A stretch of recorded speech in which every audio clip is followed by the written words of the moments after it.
இறையேசுவிலே பிரியமான சகோதர சகோதரிகளே, உங்கள் எல்லோருக்கும் ஆண்டவராகிய இயேசு கிறிஸ்துவின் பெயரால் காலை வணக்கங்கள் மற்றும் வாழ்த்துக்கள். நான் உங்கள் அகஸ்டின் வேதியர்.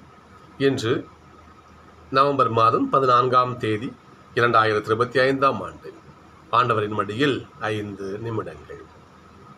சகோதரர்களே, இன்றைக்கு நம்முடைய தியானம் என்று சொன்னால், நாம் கடவுளை அறிந்து கொள்ளாமல் இருக்கிறோம்.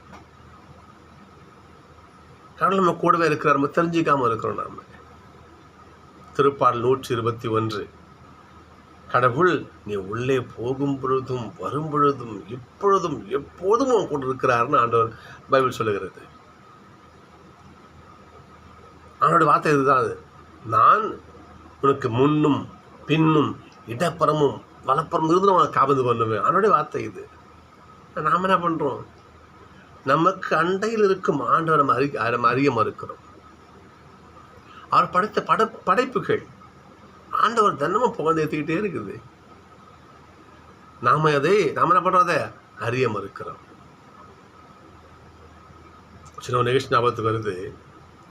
ஒரு முறை கேட்டசன் கிளாஸ் எடுத்துகிட்டு இருக்கும் பொழுது பிள்ளைகிட்ட ஒரு சின்ன கேள்வி ஒன்று கேட்டிருந்தேன். கேள்வி ஒரு செய்தி சொல்லியிருந்தேன். என்னன்னு சொன்னால், கடவுள் நமக்கு எண்ணற்ற நன்மையை செய்கிறார்.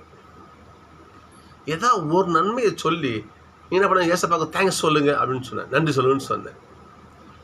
அதுக்கு எல்லா பிள்ளைங்களும் சொன்னாங்க, நல்லா அப்பா அம்மா கொடுத்ததுக்கு நன்றி, சரி, நல்ல படிப்புக்காக நன்றி, சரி, நல்லா ஃப்ரெண்டுக்கு நன்றி, ஓகே சொன்னாங்க. அதில் ஒரே ஒரு பிள்ளை சொன்னால், ஏசப்பா இந்த மூக்கை கொடுத்ததுக்கு நன்றின்னு சொன்னாங்க. எல்லாரும் கோல்டுன்னு சிரிக்கிறாங்க. பாஸ் நானும் உட்பட போய் சிரிப்பாலே ஓய்ந்த பிறகு நான் கேட்டேன்மா, அங்கே வாடாம்மா, எதுக்கு சொன்னீங்க நீங்கள் மூக்கை கொடுத்ததுக்கு நன்றி நான் சொன்னீங்க? கண்ணுக்குது, காதுக்குது, காற்று எவ்வளவோ இருக்குது, உடல் எங்கள் உறுப்புகள் இருக்குது இல்லையா, அதுனா மூக்கை கொடுத்ததுக்கு நன்றி அப்படின்னு. பிரதர், கண்ணுக்குது, காதுக்குது, எல்லாம் இருக்குது. ஆனால் இந்த உயிர் இயங்க மூச்சு காற்று முக்கியம் இல்லையா? அந்த காற்றை இந்த மூக்கு தான் என்ன பண்ணுது? சுவாசித்து இழுத்து நமக்கு கொடுக்குது. கடவுள் இந்த மூக்கை நமக்கு கொடுத்து சுத்தமான காற்றையும் கொடுக்குறாரு. அதில் நம்ம செத்து போய் உயிர் வர முடியாது இல்லையா? நான் அப்படி சொன்னேன், அந்த பிள்ளை சொன்னேன். சர்களே, ஒரு ஆழமான பொருளை சிந்திச்சு பார்க்கணும். நாம மூச்சு காற்றை கூட ஆண்டவர் தருகிறார். அந்த பிள்ளையோடைய ஒரு விசுவாசத்தை பாருங்க. இந்த இயற்கையை கொண்டு அந்த குழந்தையை ஆண்டவர் அறிஞ்சுக்கிறா பாருங்க. திருப்பாடல் பாருங்களேன், வானங்கள் இறைவனுடைய மாட்சியை வெளிப்படுத்துகின்றன. வானங்கள் கடவுளை எடுத்து சொல்லுது. இந்த படைப்புகள் அனைத்துமே அப்படி ஆண்டவர் எடுத்து சொல்லுது. காலைல போய் பாருங்களேன், காலைல போய் பாருங்க. அந்த அந்த இயற்கையை பார்க்கவே நமக்கு கோடி கண்ணு வரும். அந்த சின்ன சின்ன குட்டி குட்டி பூக்களில் இந்த பனித்துளி சிந்தி அப்படியே அதோடைய அந்த பூவுடைய முத்துக்கள் மாதிரி அப்படியே திட்டு தன் நீர்த்த வழியில் இருக்கும். அந்த செடிகள் மேலே அப்படியே பனி வெள்ளையே அப்படியே படர்ந்து, அதெல்லாம் இங்கே பாருங்க பார்ப்போம். ஐயோ, அது எப்படி சொல்லுவது? கடவுள் இந்த உலகை அழகு செய்கிறார். யார் செய்ய முடியும்? இன்னும் எவ்வளோ உதாரணம் சொல்லலாம். நம்ம கடவுள் இந்த உலகை நமக்காக படைத்து பராமரித்து அதுவே நம்மளை வாழ வச்சுட்டு இருக்காரு பாருங்க. பாப்போம், நாம் என்ன பண்ணுறோம்? இவற்றை கொண்டு அவரை அறிய மறுக்கிறோம்.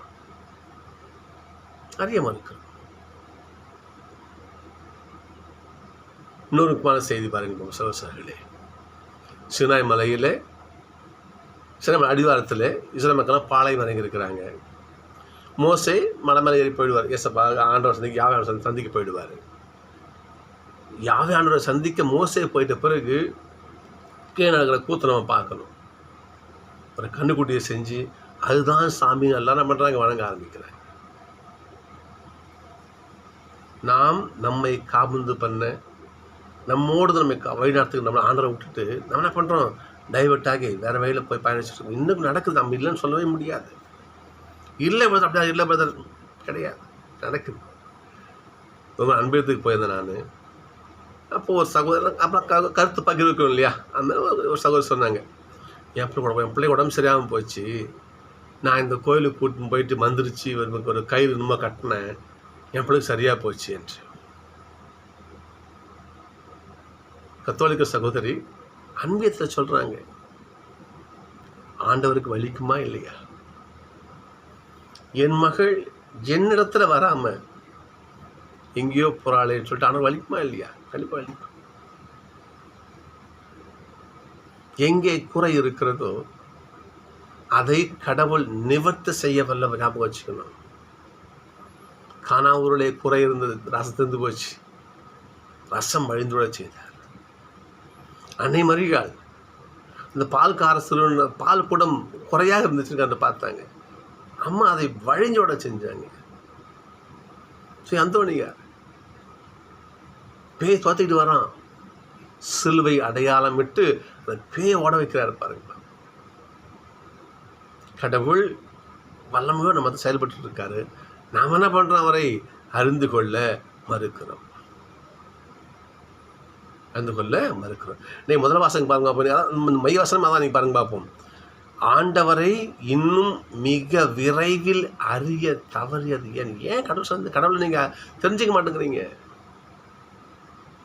எதுக்கு அவருடைய கைவேலைப்பாளர் மற்ற தெய்வத்துப்படி ஓடியாருங்க? உங்களுக்கு என்ன குறை? நட்பு நாடு முன்னாடி உட்காருங்க, போயிட்டு என்ன கஷ்டம் அது ஆண்டவர் பார்த்து வைங்க, அவர் நிவர்த்தி செய்து கொடுப்பார். அவ்வாறு எவன் ஆண்டவரை அறிந்து அந்த மானிட மகன் சொல்லுவதை போல் நடந்து வாழ்கிறானோ அவன்தான் இறுதி நாளிலே கடவுளால் எடுத்துக்கொள்ள அவர் தங்கட வச்சுப்பார். யார் ஆண்டவரை அண்டி செல்லவில்லையோ, அந்நிய வழியிலே பயணிக்கிறாங்களோ, ஆண்டவருக்கு எத்தனை வழியில் பயணிக்கிறாங்க, அவர்களும் அப்படியே விட்டுடுவார். பாருங்க, அப்போ 2 பேர் என்ன பண்ணுவாங்க? நாற்று வயலில் வேலை செய்வாங்க, ஒரு நபரை எடுத்துக்கொள்வார். எனக்கு என் வார்த்தை போல நீ வா கூட்டுக்குவார், நீ என் வார்த்தை கேட்ட பிள்ளை வா கூட்டுக்குவார், இன்னொருத்தவரை விட்டுடுவார். இந்த உலகத்தில் வாழற நீ மகிழ்ச்சி தான் இருப்ப நீ. நோவா காலத்தில் பாருங்க பார்ப்போம். நோவா பெட்டகம் செய்து உள்ளே ஏறி எல்லாம் விலங்கெல்லாம் உள்ளே வச்சு கதவை அடைக்கும் வரை எல்லாம் உண்டு குடிச்சு கொழுத்து போய் தான் இருந்தாங்க. அந்த இறுதி காலத்தில் எல்லாம் அழிஞ்சு போனாங்க. தனக்கான பிள்ளை நோய் நம்மள எடுத்துக்கிட்டார், தான் கையில் வச்சு தான் கையில் தாங்கி கொண்டார் ஆண்டவர். சொல்ல அதே போல் கடவுள் நம்மையும் தாங்க வேண்டுமா? என்ன கஷ்டமோ அவனுடைய பாதத்தில் உட்காருவோம். பிற தெய்வ வழிபாடு ஆண்டவருக்கு அறவே ஆகாது. நமக்கு ஆண்டவர் என்ன குறைவு சொல்லுங்க பார்ப்போம். என்ன கஷ்டம்? அவர் பாதத்தில் உட்காரவும் போயிட்டு, அப்பா எனக்கு கஷ்டம் இருக்குதுங்கப்பா, எனக்கு கைட் பண்ணுங்க, கேளுங்க பார்ப்போம். ஆண்டவர் வழி நடத்துவார், ஆண்டவர் வழி நடத்துவார். சகோதரர்களே, இறுதியாக இது வந்து சொல்கிறது, இதுக்கு மேலே நம்ம ஒன்றும் சொல்ல முடியாது. ஆண்டவருக்கு நேர் எதிரானது அந்நிய தெய்வ வழிபாடு. சவுல் ராஜா அழிந்தது இதனால்தான், சாலமோன் ராஜா அழிந்ததினால்தான், இஸ்ரேல் மக்களிலே எண்ணடங்கா பேர் இறந்ததினால்தான் நம்மை நாம் அடியாமல் காவல் செய்கிறோம்.